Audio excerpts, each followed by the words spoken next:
ఇంకొకసారి పాడదామా? ఉదయకాల సమయంలో వ్యక్తిగతంగా ఎవరైతే లేచి ప్రార్థన చేసి బైబిల్ ధ్యానించినారో వారు మాత్రమే బైబిల్ పైకెత్తి బైబిల్ పల్లవి పాడతారు. ఈరోజు ఉదయకాల సమయంలో ఎవరైతే బైబిల్ ధ్యానించినారో ప్రార్థన చేసినారో, కొంతమంది ఇలా కూడా అంటారు, మాకు బైబిల్ చదవరాదయ్యా. ఓకే, ప్రార్థన చేసినా కూడా బైబిల్ చదవచ్చిన వాళ్ళు కాదు, చదవచ్చిన వాళ్ళు చదవాలి, చదువు రానోళ్ళు ప్రార్థన అయినా చేయాలి. అలాంటి వారు మాత్రమే బైబిల్ పైకెత్తి బైబిల్ పల్లవి పాడతారు. బలే బలే మాట గారు మాట బైబిలో మాట,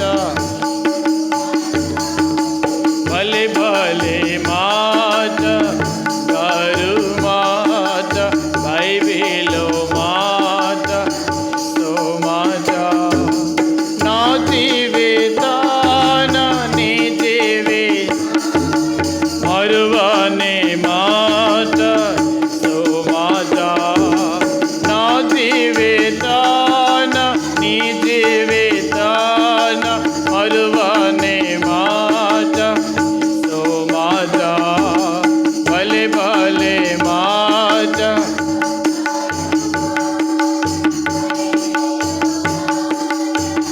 సో మాట భలే భలే మాట గారు మాట బైబిలో మాట, సో మాట. ఇంకోసారి పాడదామా?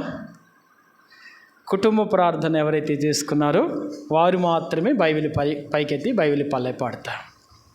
కుటుంబ ప్రార్థన మీ కుటుంబంలో ఉన్నారు కదా, మీ కుటుంబ ప్రార్థన చేసిన వాళ్ళు మాత్రమే బైబిల్ పైకెత్తి బైబిల్ పల్లవి పాడతారు. భలే భలే మాట గారు మాట బైబిలో మాట, సో మాట భలే భలే మాట బైబిలో మాట, సో మాట నా జీవితాన నీ జీవితాన మరువనే మాట, సో మాట నా జీవితాన నీ జీవితాన మరువనే మాట, సో మాట భలే భలే మాట గారు మాట బైబిలో మాట, సో మాట భలే భలే మాట గారు మాట బైబిలో మాట, సో మాట. కుటుంబ ప్రార్థన అనేసరికి చాలామంది బైబిల్ పైకెత్తి బైబిల్ పల్లవి పాడలే.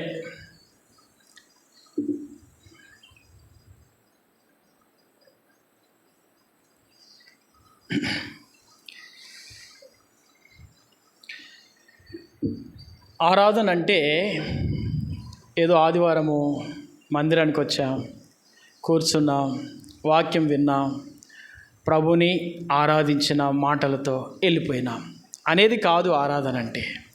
ఆరాధనలో అది కూడా ఒక భాగము. ఆరాధన అంటే మనం ఫస్ట్ ఆఫ్ ఆల్ ఉదయం లేచినది మొదలుకొని ప్రభువుని ఏం చేయాలట? స్తుతించాలి. అది వ్యక్తిగతంగా కానీ కుటుంబంగా కానీ. ఎప్పుడైతే ప్రభువుని మనం అలాగ ఆరాధిస్తామో దేవుడు మన మధ్య ఉంటాడు. అది కదా ఆరాధన అంటే, కదండి? ఏదో అడావిడిగా వచ్చేసినాము, అన్ని పనులు ముగించుకొని ఆ దేవుని మందిరములో ఆరాధన చేస్తే ఆరాధన అయిపోతుంది అనేది కాదు. ఆరాధనలో అనేక రకాలు ఉన్నాయి, అనేక భాగాలు ఉన్నాయి. వీటన్నిటిని మనము ఫాలో అయినప్పుడు ప్రభువును మనము ఆరాధించే వారముగా ఉంటాం. ఫస్ట్ ఆఫ్ ఆల్ మన ఆరాధన స్టార్ట్ అవ్వాల్సింది ఎక్కడ? మన ఇంట్లోనే. ఫస్ట్ ఆఫ్ ఆల్ మన ఇంట్లోనే ఏం కావాలట? ఆరాధన స్టార్ట్ అవ్వాలి. వ్యక్తిగతంగా మనం ప్రభువుని ఆరాధిస్తాం, రెండవది, మన ఇంట్లో ప్రభువుని కుటుంబముగా చేరి ఏం చేస్తాము? ఆరాధిస్తాం. మూడవది, సంఘముగా కూడా ఏం చేస్తాము? ఆరాధిస్తాం. మనకు ఫస్ట్ది లేకుండా, రెండవది లేకుండా ఏం చేస్తాము? మూడవది చేస్తాం కదా. మనదంతా ఎట్లుంటుందంటే, మనకు ఆలు చదవద్దు, 1వ తరగతి చదవద్దు, 2వ తరగతి చదవద్దు, నేరు ఎక్కడికి రావాలి? 3వ తరగతిలోనికి రావాలి. చూడు ఎంత దొంగిలిస్తున్నామో ప్రభు సమయాన్ని. అవునా కాదంటారండి? దేవుని సమయాన్ని చాలా దొంగిలిస్తున్నాం. ప్రభువును ఆరాధించే భాగములో ఈ మూడింటిలో మనము నమ్మకంగా ఉండాలి. దైవజనుడు భక్సింగ్ గారు మనకు నేర్పించినటువంటి విధానం ఏంటంటే, కుటుంబముగా ఫస్ట్ ఆఫ్ ఆల్ నీవు నీ పిల్లలతో, నీ బిడ్డలతో కలిసి, నీవు నీ భార్య, నీ భర్తతో కలిసి, నీ కుటుంబంతో కలిసి ఏం చేయాలంట? చెప్పండి, ఏం చేయాలా? ఆరాధన చేయాలా, ప్రభువుని స్తుతించాలా, ప్రభువుని గణపరచాలా, ఆయన నామమును హెచ్చించాలా. మనము లేచినది మొదలుకొని ఫస్ట్ ఆఫ్ ఆల్ ప్రభువుని స్తుతించేది నేర్చుకోవాలా. అది చేసిన తర్వాతనే ఇది. అది చేయకుండా మనము ఇక్కడికి రావడం అనేది కరెక్ట్ కాదు. ఇది చేయొద్దని నేను అనడంలే, ఇది కూడా చేయాలి. ప్రభువుని ఆరాధించే విషయంలో ఫస్ట్ ఆఫ్ ఆల్ మన కుటుంబముగా, మన ఇంట్లో మన ప్రభువుని మనము స్తుతించే వారముగా ఉండాలి. అలాగూ చేయటం వలన ఏమొస్తుంది? చెప్పండి, అలాగూ చేయడం వల్ల ఏమొస్తుంది?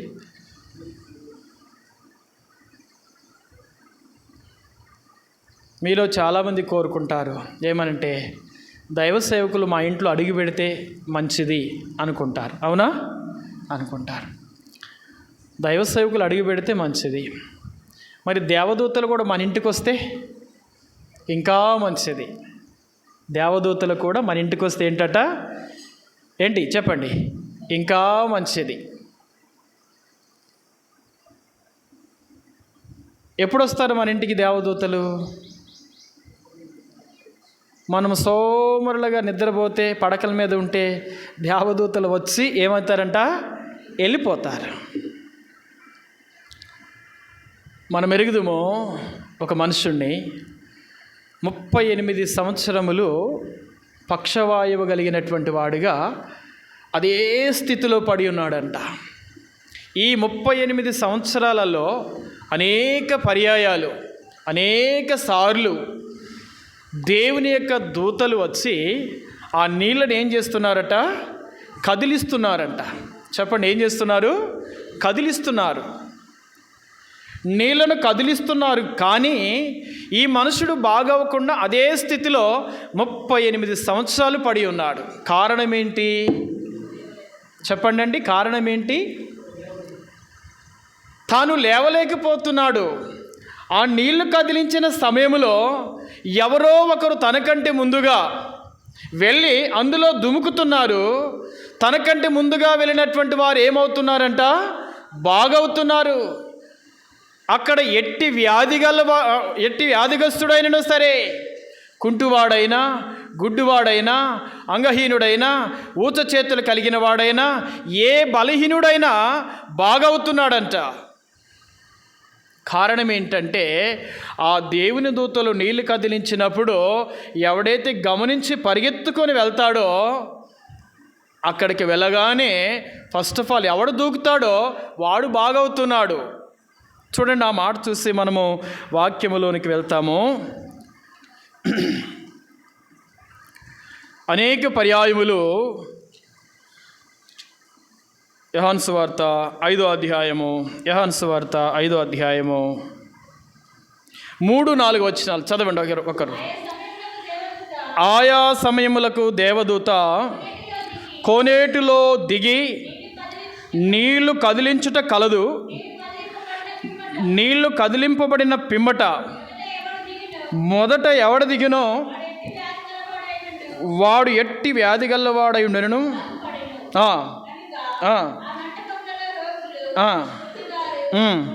కుంటివారు, ఊచకాలు చేతులు గలవారు గుంపులుగా పడి ఉండిరి. అక్కడ 38 ఏండ్ల నుండి వ్యాధి గల ఒక మనుషుడు ఉండేనో. చాలు. ఎన్ని సంవత్సరాలు అంటే ఆయన అక్కడ ఉండబట్టి? మీరు గట్టిగా చెప్పండి, ఎన్ని సంవత్సరాలు? 38 సంవత్సరాలు అంట.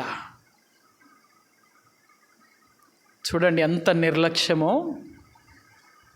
ఆయనది కాదు నిర్లక్ష్యం, ఇక్కడ మనది. దేవుడు మనకు చూపిస్తున్నాడు ఎంత నిర్లక్ష్యంగా ఉంటున్నామో. దేవుని దూత మన ఇంటికి వచ్చినప్పుడు మనం ప్రార్థన చేస్తేనంట, మన ఇంట్లో ప్రభుని ఆరాధిస్తేనంట, పిల్లలు కూర్చోండి,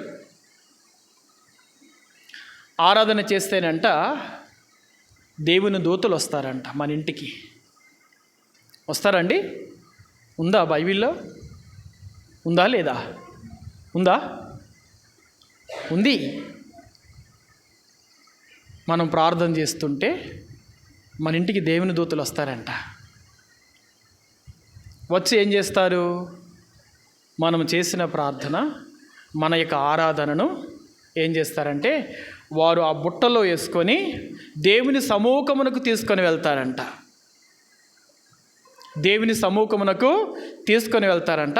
అక్కడవి జ్ఞాపకార్థముగా చేరి ఉంటాయంట. అపోస్తుల కార్యములో వ్రాయబడి ఉంది. అపోస్తుల కార్యములో వ్రాయబడి ఉంది. చూడండి, ఆ మాట చూసి ముందుకు వెళ్తాం. అపోస్తుల కార్యములు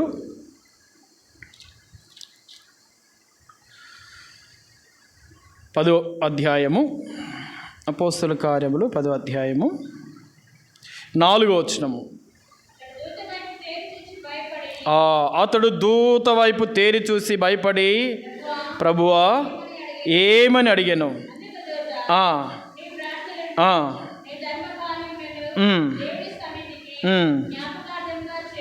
చాలు. ఆయన ప్రార్థన చేస్తుంటే, ఆయన ప్రభువును స్తుతిస్తూ ఉంటే దేవుని దూత ఆయన దగ్గరికి వచ్చినాడంట.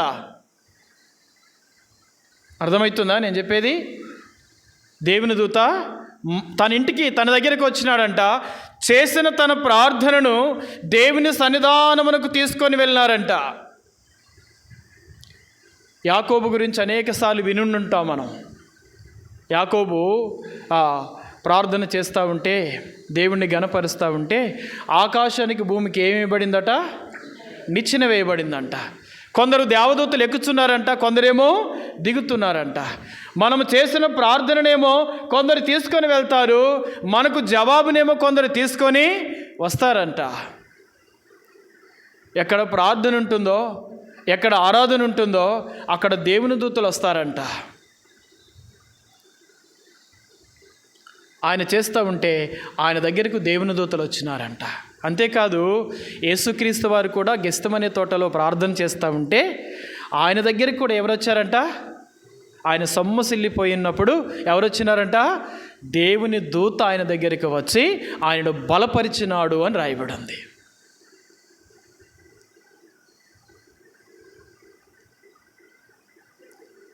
ఆ మనుష్యుడు దేవదూతలు వచ్చి కదిలిస్తున్నప్పుడు 38 సంవత్సరాలు అదే స్థితిలో పడి ఉన్నాడు. అది దేనికి సూచనగా ఉందంటే మన జీవితంలో మనలో ఉన్నటువంటి పాపమునకు సూచన. అటువంటి పాపముతో, అటువంటి అపవిత్రతతో, నెమ్మది లేక సమాధానం లేకుండా జీవిస్తున్న మన జీవితములలో దేవుడు తన దూత నంపి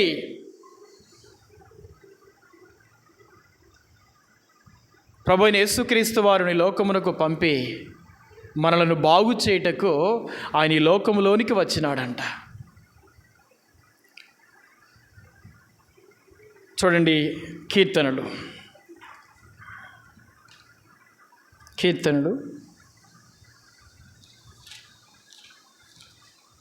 5వ అధ్యాయం. కీర్తనలు 5వ అధ్యాయము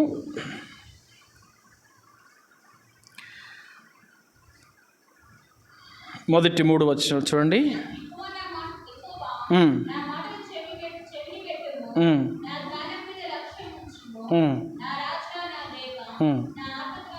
నా ఆర్తధ్వని ఆలకించము, నిన్నే ప్రార్థించుచున్నాను యెహోవా.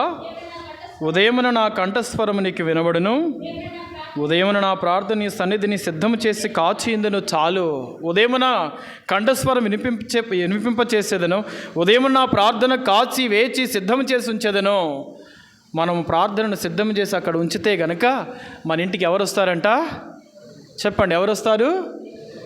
గట్టిగా చెప్పండి, ఎవరు వస్తారు? దేవదూతలు వస్తారు. దీనిని బట్టి ఏం చేయాలి మరి మనం? ఉదయం చెప్పండి, మన ఇంటికి దేవదూతలు రావాలి. మీకు ఒకటి తెలుసా?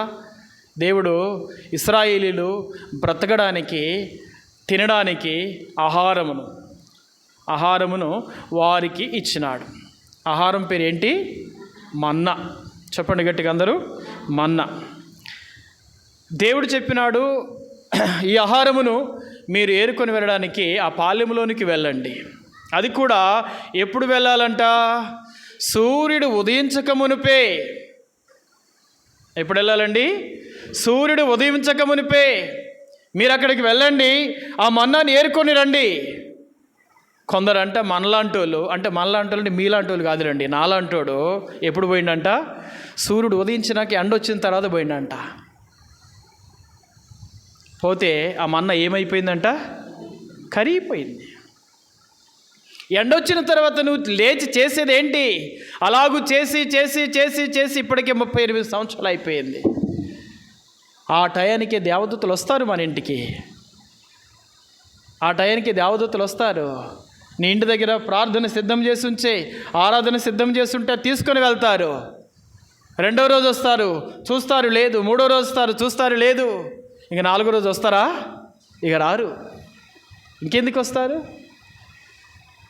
ఒకసారి వెళ్ళాం, 2 సార్లు వెళ్ళాం, 3 సార్లు వెళ్ళాం. ఎన్నిసార్లు పోయినా ఇంకా వీళ్ళు పడకల మీదనే ఉన్నారు, ప్రభుని ఆరాధించలేకపోతున్నారు. ఎన్నిసార్లు? 38 సంవత్సరాల వరకు అతడు ఎక్కడ పడి ఉన్నాడంట? మంచం మీదనే పడున్నాడంట, ఆ పరుపు మీదనే పడున్నాడంట.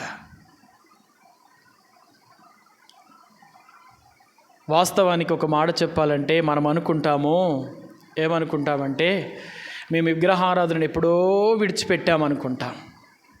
విగ్రహారాధన ఎప్పుడో విడిచిపెట్టానులే అనుకుంటా. కానీ నీ నిద్రే నీకు విగ్రహ ఆరాధన. నీ నిద్ర నీకు విగ్రహారాధన. నీ మొత్తే నీకు విగ్రహారాధన. దేవుని సన్నిధానమును అనుభవించకుండా, దేవుని ఆరాధించకుండా, దేవుణ్ణి గణపరచకుండా నీ నిద్ర నీకు ఆటంకంగా ఉంటుంది చూడు, అదే విగ్రహారాధన. ఇంకా విడిచిపెట్టలే. నువ్వు విడిచిపెట్టింది కేవలం ఏంటి అని అంటే ఒట్టి బొమ్మల్ని విడిచిపెట్టినావు అంతే.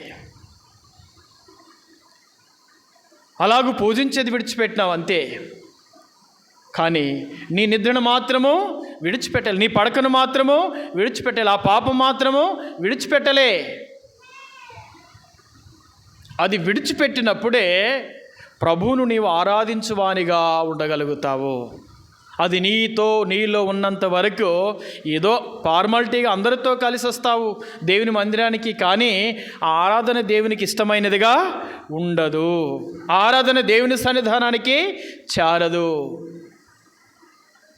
ఈ 4 గోడల మధ్యనే ప్రభువును స్తుతించి ఆరాధించి తిరిగి వెళ్ళిపోతావు. అది దేవుని ఎద్దకు చేరిందా? దానియేలు గ్రంథాలకు మార్చుస్తాం చూడండి. దానియేలు గ్రంథం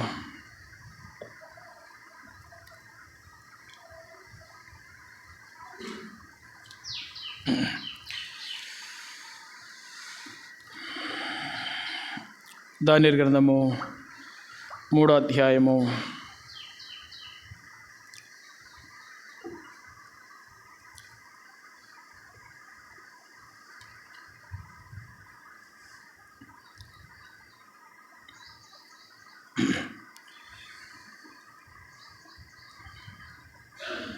17వ వచనం చదవండి. మేము సేవించుచున్న దేవుడు మండుచున్న ఏడిమిగల ఈ అగ్నిగుండములో నుండి మమ్మును తప్పించి రక్షించుటకు సమర్థుడు, మరియు నీ వశమున పడకుండా ఆయన మమ్మును రక్షించును. ఒకవేళ ఆయన రక్షింపకపోయినను రాజా, నీ దేవతలను మేము పూజింపమనియు నీవు నిలబెట్టించిన బంగారు ప్రతిమకు నమస్కరింపమనియు తెలుసుకొనుము. చాలు. ఇక్కడ మాట రాయబడి ఉంది. షద్రకు, మేషకు, అబేద్నెగో. వీళ్ళు ముగ్గురు దేవుణ్ణి ఆరాధించేవారు.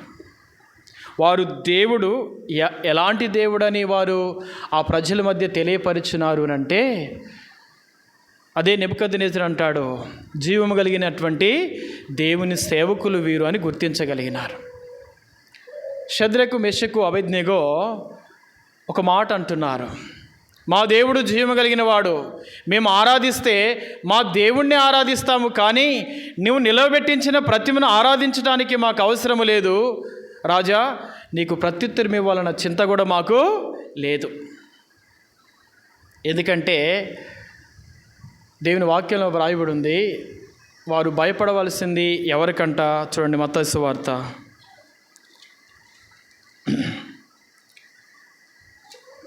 10వ అధ్యాయము 28వ వచనం.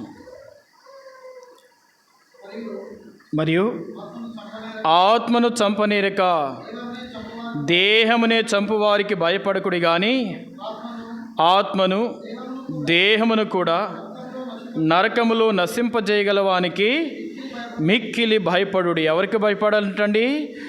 ఆత్మను చంపనేరక దేహమును చంపువానికి భయపడకుడి.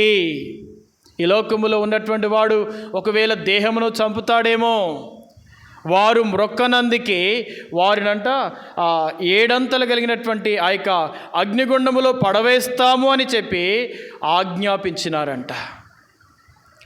వాళ్ళు అంటున్నారు, ఒకవేళ నీవు మమ్మను నశింపచేయాలనుకుంటే మా యొక్క శరీరము నశించిపోతుందేమో, మా శరీరము కాలిపోతుందేమో.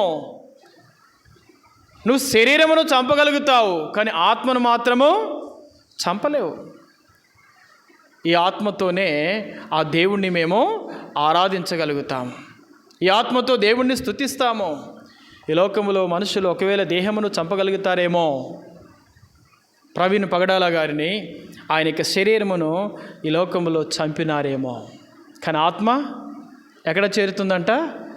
దేవుని యొద్దకు చేరుతుంది, ఆయనను స్తుతించగలుగుతూ ఉంది.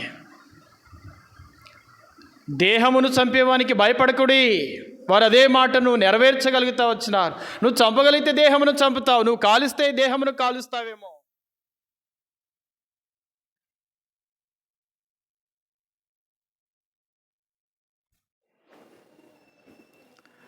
ఈ లోకములో మనము ప్రేమించే ప్రతిదీ దేవుని కాదు, దేవుడు కాదు నాకు నా స్వయమే, దేవుడు కాదు నాకు నా నిద్రే, దేవుడు కాదు నాకు నా ఆలోచనలే అనుకునేవన్నీ కూడా ఏంటంట? బైబిల్ ఏం చెప్తుంది?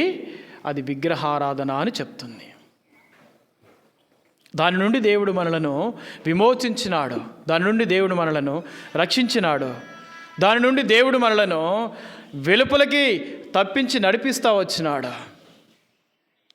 కనుక ఆ మనుష్యుడు దరిదాపు 38 సంవత్సరాలు ఆ స్థితిలో పడి ఉన్నప్పుడు దేవదూతలు అనేకసార్లు వచ్చినారు, కానీ తను మాత్రము స్వస్థత అనేది లేకుండా పోయింది. కారణం ఏంటి తెలుసా? తనెంతో నిర్లక్ష్యపరుడు, అంతేకాదు తనకున్నటువంటి రోగం.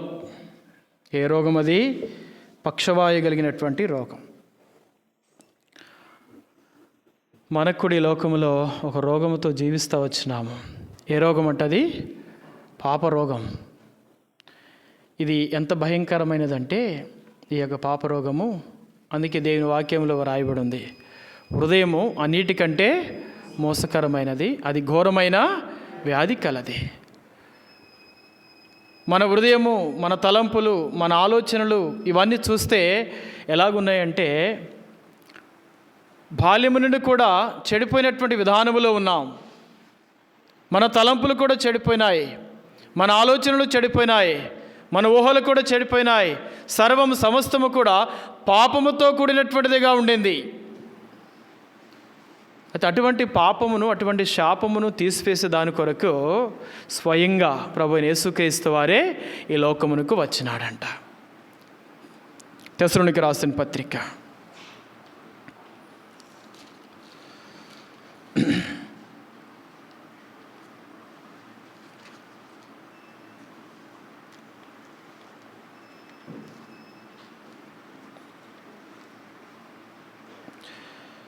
క్షమించండి, కొలసీలకు రాసిన పత్రిక మొదటి అధ్యాయము, కొలసీ మొదటి అధ్యాయము 13వ వచనము. ఆయన మనలను అంధకార సంబంధమైన అధికారములో నుండి విడుదల చేసి తాను ప్రేమించిన తన కుమారుని యొక్క రాజ్య నివాసులుగా చేసెను. ఆ కుమారుని యందు మనకు విమోచనము అనగా పాపక్షమాపణ కలుగుచున్నది. చాలు. మనము అంధకార సంబంధమైన అధికారములో నుండి విడుదలను తాను ప్రేమించిన తన కుమారుణ్ణి ఈ లోకములోనికి పంపించినాడు. ఎందుకంటే రాజ్య నివాసులుగా చేయడానికి, దేవుని రాజ్యమునకు వారసులుగా చేయడానికి, మన పాపము నుండి మనల్ని విడిపించి విమోచించడానికి ఈ లోకములోనికి కుమారుడే వచ్చినాడంట. ఆ కుమారుడే ప్రభు అయిన యేసుక్రీస్తు వారు. ఆయన ఈ లోకమునకు వచ్చినాడు. ఈ అంధకారమైనటువంటి అధికారములో, ఈ సంబంధమైనటువంటి ఈ చీకట్లో ఉన్నటువంటి మనకు ఎలుగివ్వడానికి ప్రభువైన యేసుక్రీస్తు వారే స్వయంగా వచ్చినాడు ఈ లోకములోనికి. ఎందుకంటే ఆ కుమారుని ద్వారానే పాపక్షమాపణ అంట, ఆ కుమారుని ద్వారానే విమోచనము, ఆ కుమారుని ద్వారానే మనకు విడుదల, లేకపోతే లేదు.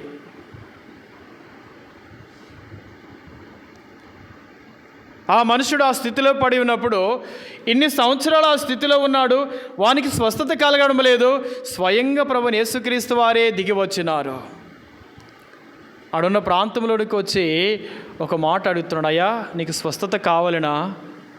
అయ్యా నేను స్వస్థపడాలనుకుంటున్నాను, బాగవ్వాలనుకుంటున్నాను, కానీ నాకంటే ముందు ఎవడో ఒకడు వెళ్తున్నాడు, బాగవుతున్నాడు, కానీ నేనే స్థితిలోనే పడి ఉన్నాను. దేవుడు అప్పుడు వానికి స్వస్థతను కలిగించినాడు, క్షేమాన్ని కలిగించినాడు, రక్షణ ఇచ్చినాడు. తాను లేచి, దిగ్గున లేచి నడిచి దేవుణ్ణి ఏం చేశాడట? స్తుతించగలుగుతా వచ్చినాడు. వాడు అనుకుంటాడు ఏమని, ఎన్ని సంవత్సరాలు నేను ఈ స్థితిలో ఉన్నాను. అతడు నిరాశ కూడా పడి ఉంటాడు. అంతేకాదు, ఇది నాకు కాదేమో, నన్ను రక్షించేవారు లేరేమో, నన్ను ఇక్కడి నుంచి విడిపించేవారు లేరేమో, నా స్థితి ఇలాగనేమో. బహుశా మన జీవితంలో కూడా నిజంగా దేవుణ్ణి ఎరగకపోతే, సువార్త ద్వారా రక్షించబడకపోతే, మన నేత్రములు వెలిగించబడకపోతే మనము కూడా ఏ స్థితిలో ఉండేవారము తెలుసా? ఆ పక్షవాయు కలిగిన వాడు ఏ స్థితిలో ఉన్నాడో మన పాపములు అదే స్థితిలో ఉండేవారము. బురదలో ఉన్నప్పుడు తెలవదు మనకి బురదలో ఉన్న సంగతి. ఎప్పుడు తెలుస్తుంది మరి? పైకి వచ్చిన తర్వాత తెలుస్తుంది. నేనున్నది బురదలో. పంది చూడండి, బురదలో బొరలాడుతూ ఉంటుంది, దానికి హాయిగానే ఉంటుంది. కుక్క చూడండి, తన వాంతుకు మరలా ఏమవుతుంది? తిరుగుతుంది, కానీ దానికి చీ అనిపించదు. నువ్వు వెళ్ళి చూడు ఆ పందిని, ఆ పంది బొరలో బొరలాడుతూ ఉంటే నీకేమనిపిస్తుంది? చీ అనిపిస్తుంది. కుక్క వాంతుకు చేసుకొని మరలా తిరిగి దానినే తింటుంటే ఏమనిపిస్తుంది? చీ అనిపిస్తుంది. ఆ స్థితి మనది. ఆ స్థితిలో ఉన్నటువంటి మనలను ఎవరు ప్రేమించారో తెలుసా? లోకరక్షకుడు, పరిశుద్ధుడు ప్రభువైన యేసుక్రీస్తు వారు మనలను ప్రేమించినాడు. ఆయన దేవాతి దేవుడై ఉండి, గొప్పవాడై ఉండి, ధనవంతుడై ఉండి ఈ లోకములో మనకు విమోచన అవసరమని చెప్పి యేసుక్రీస్తు వారి స్వయంగా ఈ లోకమునికి వచ్చినాడు. చూడండి, పేతురు రాసిన పత్రికలో ఒక మాట చూస్తాం. మొదటి పేతురు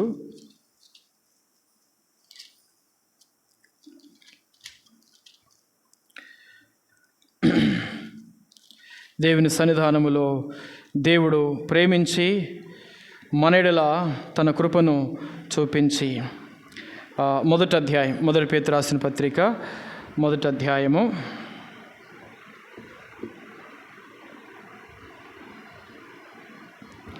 18వ వచనం చూడండి. పితృపారంపరమైన మీ వ్యర్థ ప్రవర్తనను విడిచిపెట్టునట్టుగా వెండి బంగారముల వంటి క్షయ వస్తువుల చేత మీరు విమోచింపబడలేదు కానీ అమూల్యమైన రక్తము చేత అనగా నిర్దోషమును నిష్కలంకమునగు గొర్రెపిల్ల వంటి క్రీస్తు రక్తము చేత మీరు విమోచింపబడితిరని ఆయన జగత్తు పునాది వేయబడక మునిపే నియమింపబడిన గాని తన్ను మృతులలో నుండి లేపి తనకు మహిమ తెచ్చిన దేవుని ఎడల తన ద్వారా విశ్వాసులైన మీ నిమిత్తము కడవరి కాలములయందు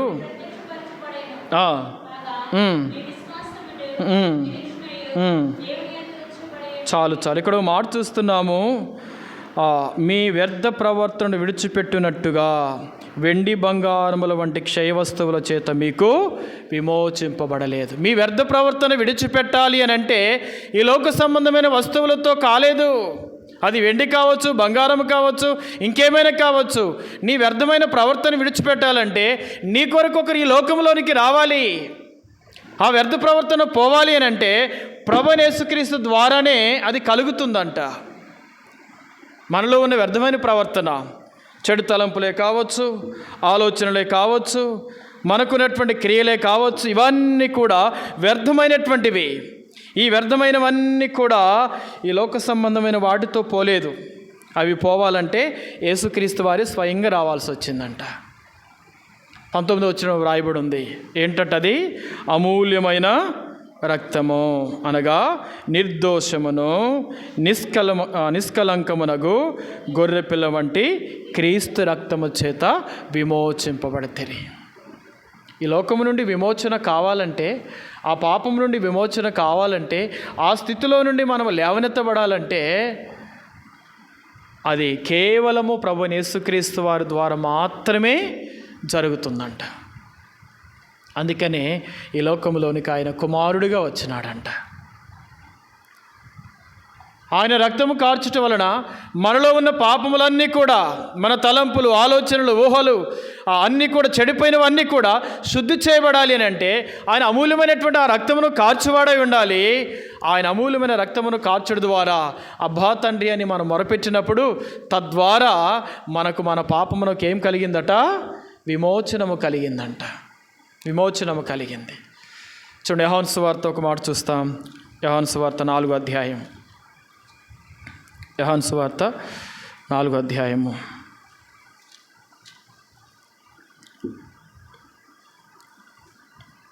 39వ వచనము. నేను చేసినవన్నీ నాతో చెప్పినని సాక్ష్యమిచ్చిన స్త్రీ యొక్క మాటను బట్టి స్వీట్ పెట్టాను. చదువు. విశ్వాసం ఉంచిరి. ఆ సమరయులు ఆయన యొద్దకు వచ్చి తమ యొద్ద ఉండుమని ఆయన్ను వేడుకొనిరి గనక ఆయన మాటలు వినినందున ఇంకను అనేకులు నమ్మి ఆ స్త్రీని చూసి, ఇక మీదట నువ్వు చెప్పిన మాటను బట్టి కాక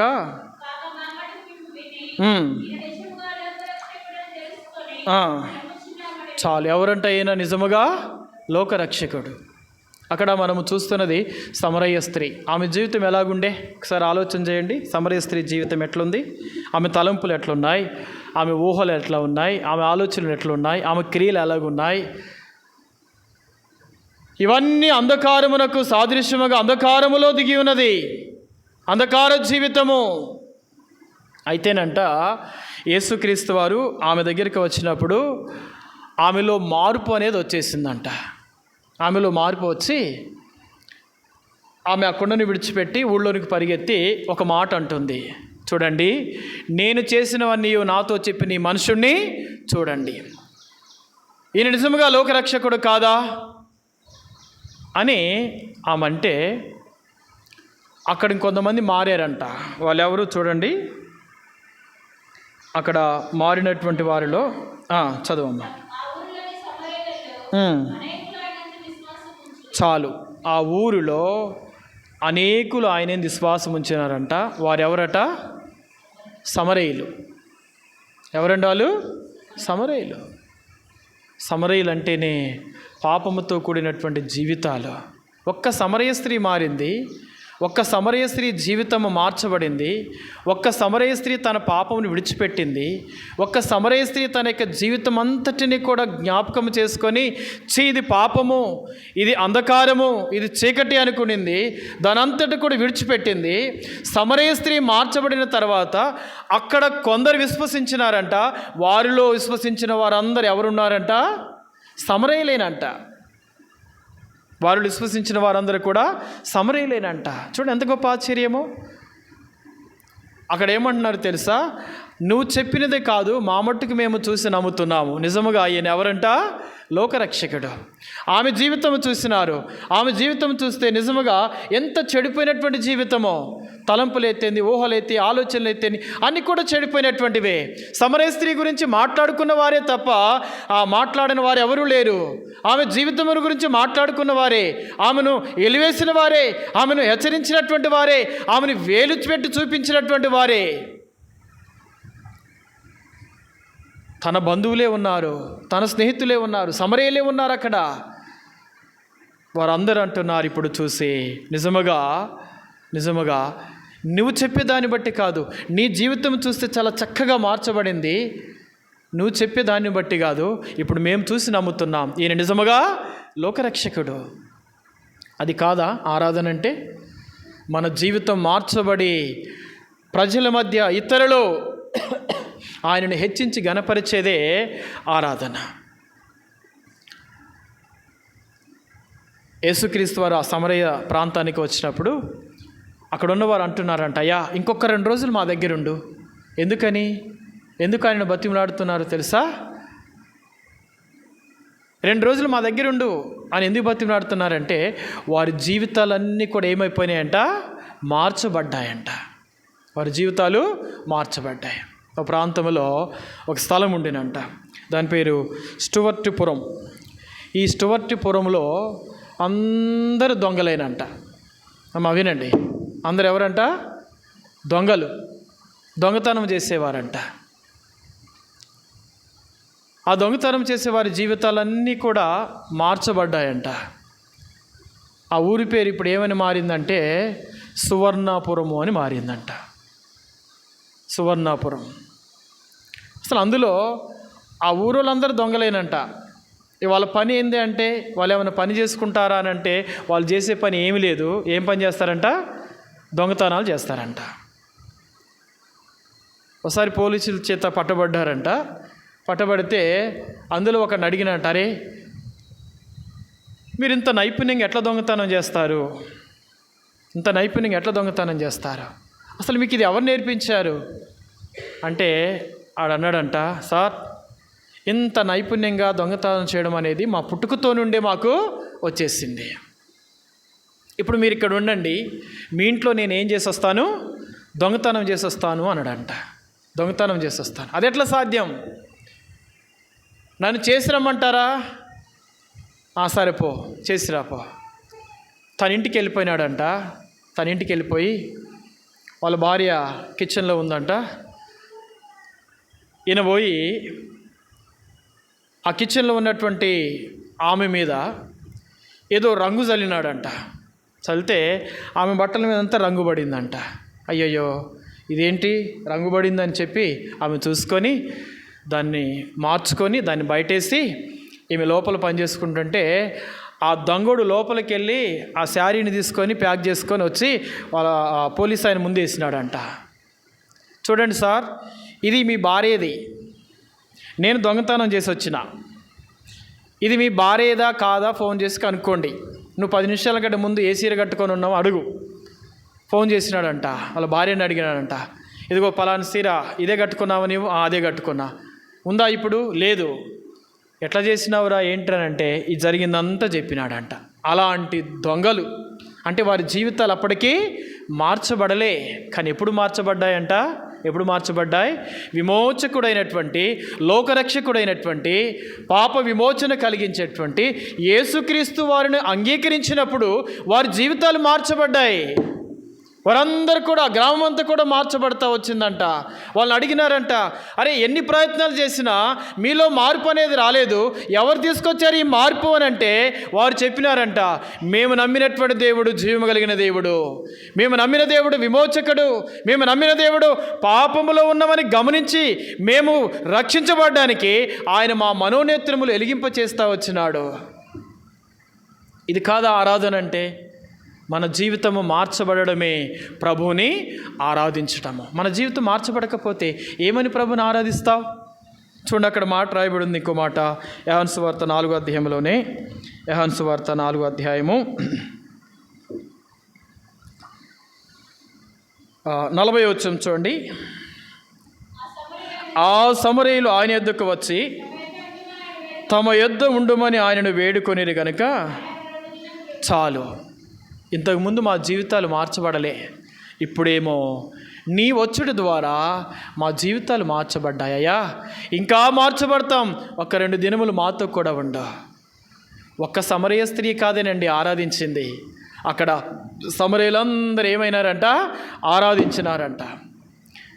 ఆరాధించేదా నిన్ను మది పొగడేదా, నిరతము నిన్ను స్తుతించెదను.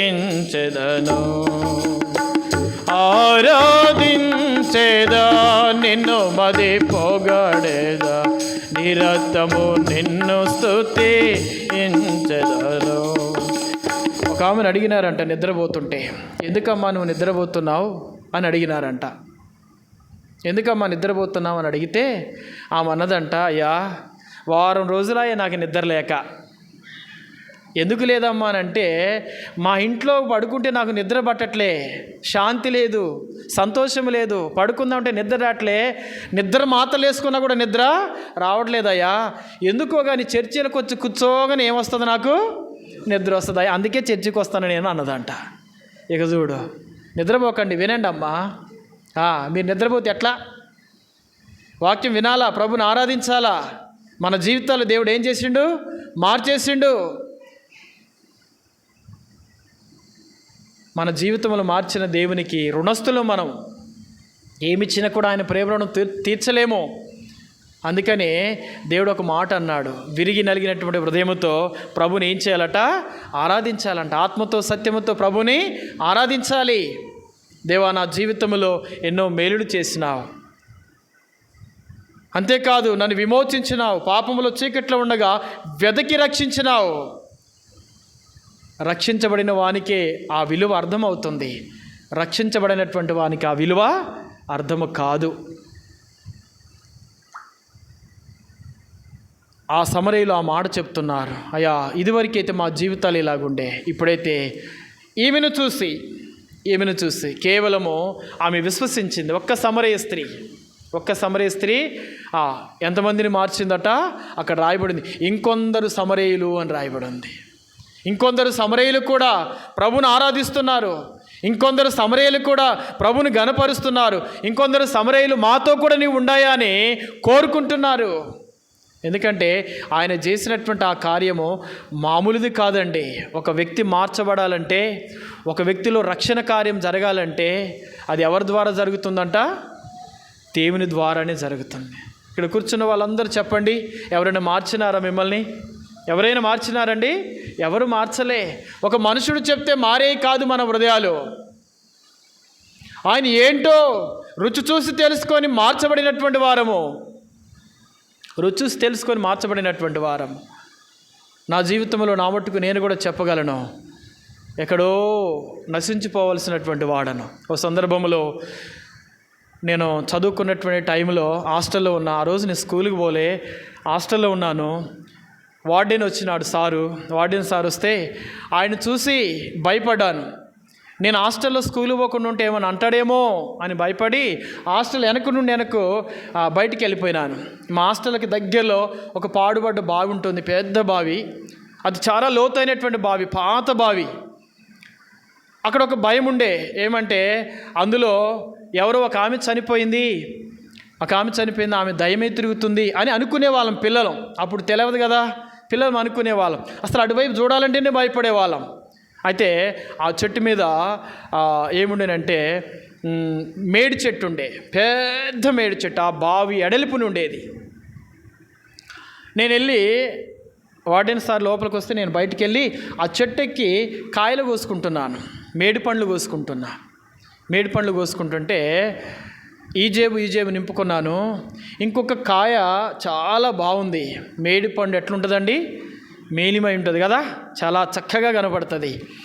ఆ పండును కోసుకుందామని ఆ కాయను నేను కోసుకోబోయేసరికి ఆ బావి మీదకి చెట్టు ఇలా ఉండింది. నేను ఈ కొమ్మ మీదకి పోయి దాన్ని వంగి కోసుకుంటున్నాను. ఒక చిన్న కొమ్మ ఉంది, ఆ కొమ్మ మీద కాలు పెట్టేసరికి అది పుట్టుక్కుని ఇరిగింది. నేను పక్కన దాంట్లో పడ్డా. ఎంత పెద్ద బావి ఏంటి తెలుసా? అది బుడుగు, కంప, పాములు, తేళ్ళు, ఇక అందులో పోతే చావడమే తప్ప రెండోది ఛాన్సెస్ ఇంకా లేవు. అందులో పడిపోయి ఎటువైపు చూసినా కూడా నాకేమీ ఆధారం లేదు.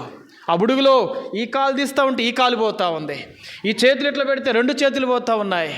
లోపలికి వెళ్ళిపోతున్నానే తప్ప బయటికి రావడంలే. నేను హాస్టల్లో ఉన్నప్పుడు ఒక పాస్టర్ గారు వచ్చేవాడు మా హాస్టల్కి. వచ్చి ఆయన నైట్ ప్రార్థన పెట్టి వెళ్ళిపోయేవాడు. ఆయన చెప్తుండేది యేసుక్రీస్తు వారి గురించి, ఆ మాటలు కూడా చెప్తుండేది. సండే స్కూల్ అమ్మ వినండి. రాత్రి ఎడిపోయారు అక్క, నిద్ర ఏం పోతున్నారు మీరు? నిద్రపోకండి, వినండి. అయితే ఆ సండే స్కూల్లో చెప్తున్నటువంటి మాటలు నా హృదయంలో నాటుకొని ఉన్నాయి. ఒకటే ఒక మాట అన్నా, ఎటువైపు చూసిన ఆధారం లేదు. యేసు ప్రభువా నాకు సహాయం చేయని పైకెత్తి మాట అంటే, నేను నా తల పైకెత్తితే చెట్టు ఎంత ఎత్తుందో తెలుసా? చాలా ఎత్తున ఉంది. ఎందుకంటే నేను ఎక్కడున్నాను? చాలా లోతులో ఉన్నాను. ఇక నా ప్రాణం పోతుంది అంతే. అక్కడ ఎవ్వరు లేరు, నేను పిలిచినా వినపడదు, అక్కడికి ఎవరు రారు కూడా. ఎప్పుడైతే నేను ఒక్క మాట అన్నానో దేవుడు నాకు సహాయం చేసినాడు. ఎట్లా సహాయం చేసినాడు? ఒక మనిషి రాలే, లేకపోతే దేవుడే దిగిరాలే. నేను ఆ బుడుగులోనే తడవలాడుతూ ఉంటే ఆ చెట్ల వేర్లు ఉంటాయి కదా, అవి చెట్లని మొలుస్తాయి కదా దాంట్లో బుడుగులో, అందులో అంతా చీకటిగా ఉంది. ఆ ఏర్లు నాకు దొరికినాయి. వాటిని పట్టుకొని వాటి సహాయంతో బయటకు వచ్చేస్తున్నాను. వాటి సహాయం వలన దేవుడు నన్ను బయటికి తీసుకొచ్చినాడు. ఆ క్షణములో తీర్మానం చేసుకున్నాను. కానీ ఇప్పుడు అర్థమవుతుంది దేవుడు నన్ను ఎందుకు రక్షించినాడో, ఎలా రక్షించిన. ఆ రోజు ఏం అర్థం కాలేదు. కాకపోతే ఒక మాట అన్నాను, యేసుప్రభువా నన్ను రక్షించని అడిగినాను, కానీ ఎలా ఎందుకు రక్షించబడ్డాను అన్నది ఇప్పుడు అర్థమవుతుంది. దేవుడు నన్ను అలాగూ రక్షించుకున్నాడు. నా జీవితం అలాగూ మార్చబడింది. నేను ఒక తీర్మానం చేసుకున్నాను, ప్రభు కొరకే జీవించాలా, ప్రభు కొరకే ఉండాలా అని తీర్మానం చేసుకున్నాను. ఇక్కడ కూర్చున్నటువంటి మన జీవితములలో మనం ఎవరు ఒట్టిగా రాలే. ఆయన తన కార్యమును జరిగించి మన హృదయాలను మార్చి చీకట్లో అంధకారములు ఉన్నామని గుర్తించేటట్లు చేసి ఆ వెలుగులోనికి నడిపించి ఆయన విమోచించడానికే ఆ ప్రియకుమారుడు యేసుక్రీస్తు వారిని లోకమునకు పంపించి, ఈ లోకములో ఉన్నటువంటి ఎండి వస్తువులు, బంగారు వస్తువుల చేత, ఈ లోకములో మనుషుల చేత విమోచనము లేదు, కానీ ఆయన కార్చిన అమూల్యమైన రక్తం చేత మనకు పాప విమోచన ఉందని ఆయన గుర్తించి గమనించి ఆయన తన కుమారుని లోకమునకు పంపించినాడు. అబ్బా తండ్రిని మొరపెట్టినప్పుడు దేవుడు మనకు గొప్ప రక్షణ కలగచేసినాడు. అలా రక్షణ ఇచ్చినటువంటి దేవునికి ఏమిచ్చినా ఆయన ప్రేమ రుణం తీర్చలేము. ఏమిస్తే తీర్చబడుతుంది ఆ యొక్క రుణము, ఏమిచ్చినా తీర్చబడదు. నువ్వే తీసుకొచ్చినా అది తీర్చలేవు. కానీ దేవుడు ఒకటే అడుగుతున్నాడు, యథార్థమైనటువంటి హృదయము. దేవుని ఆరాధించడానికి ఆత్మతో సత్యముతో మన ప్రభువుని ఆరాధించగలిగినట్లయితే ఆ ఆరాధనలను దేవుడు ఏం చేస్తాడట? అందుకుంటాడంట. అలాగూ సమరయ స్త్రీ జీవితము కానీ, ఆ పక్షవాయు కలిగినటువంటి వారి యొక్క మనుషుని జీవితము కానీ దేవుడు మన జీవితంలో ఉన్నటువంటి పాపమును జ్ఞాపకం చేసి, నేను నిన్ను విమోచించినాను, అంధకార సంబంధమైనటువంటి ఈ అధికారములో ఉన్నటువంటి నిన్ను విమోచించుటకు నేను వచ్చి ఉన్నానని జ్ఞాపకం చేసి యేసుక్రీస్తు వారి లోకమునకు వచ్చి మనలందరినీ కూడా విమోచించినాడు. ఆ రక్షణ ఇచ్చినటువంటి దేవునికి మనం రుణస్థులము, కృతజ్ఞతాస్తుతులు చెల్లిస్తూ మన ప్రభుని మనము ఆరాధిస్తాం. రండి ఆరాధనలోకి వెళ్తాం.